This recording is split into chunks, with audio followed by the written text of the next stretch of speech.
Kementerian Kesehatan menyampaikan pertanggal 24 Oktober 2022 tercatat ada 255 kasus gagal ginjal akut di Indonesia.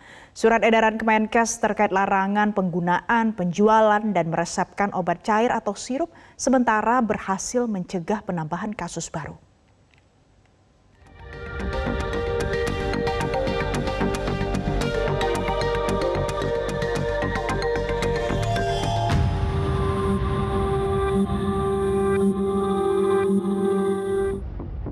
Surat edaran Kementerian Kesehatan tanggal 18 Oktober 2022 yang meminta larangan penggunaan, penjualan, dan meresepkan obat cair atau sirup di fasilitas kesehatan, rumah sakit, puskesmas, dan apotek, sementara berhasil mencegah penambahan kasus baru. Di Rumah Sakit Cipto Mangunkusumo atau RSCM Jakarta, sebagai Rumah Sakit Rujukan Nasional Penyakit Ginjal, tidak ada pasien baru sejak tanggal 22 Oktober 2022. Hal itu disampaikan juru bicara Kemenkes RI Muhammad Syahril dalam keterangan persnya Selasa 25 Oktober 2022. Perkembangan kasus gagal ginjal akut per 24 Oktober ini terdapat 255 kasus yang berasal dari 26 provinsi dan yang meninggal sebanyak 143 atau angka kematiannya 56%.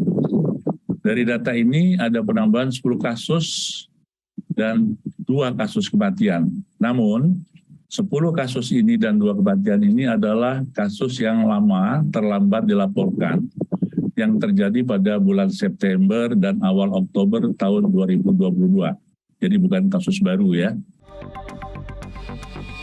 Syahril menjelaskan kasus gagal ginjal terjadi setiap tahun, tetapi dalam jumlah kecil, hanya 1 hingga 2 kasus per bulannya.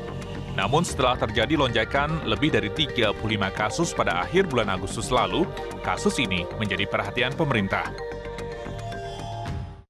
Hal ini diduga akibat adanya cemaran senyawa kimia pada obat tertentu yang saat ini sebagian sudah teridentifikasi. Jadi kasus gagal ginjal akut ini bukan disebabkan oleh COVID-19, vaksinasi COVID-19 atau imunisasi rutin. Jadi Kementerian Kesehatan telah bergerak cepat, merespon cepat, di samping melakukan surveillance atau penyelidikan epidemiologi, terus melakukan penelitian-penelitian untuk mencari sebab-sebab terjadinya gagal ginjal akut. Di antaranya kita sudah menyingkirkan kasus yang disebabkan oleh infeksi, oleh dehidrasi berat, oleh perdarahan berat, termasuk keracunan makanan minuman, dan dengan upaya itu Kementerian Kesehatan bersama IDAI dan profesi yang terkait telah menjurus kepada salah satu penyebab yaitu adanya keracunan atau intoksikasi obat.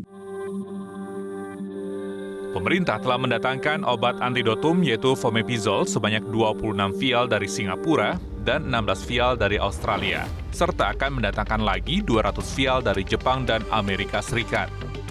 Obat tersebut akan segera didistribusikan secara gratis ke rumah sakit rujukan pemerintah di seluruh Indonesia. Dari Jakarta, Jen William, Fani Maulana, Metro TV.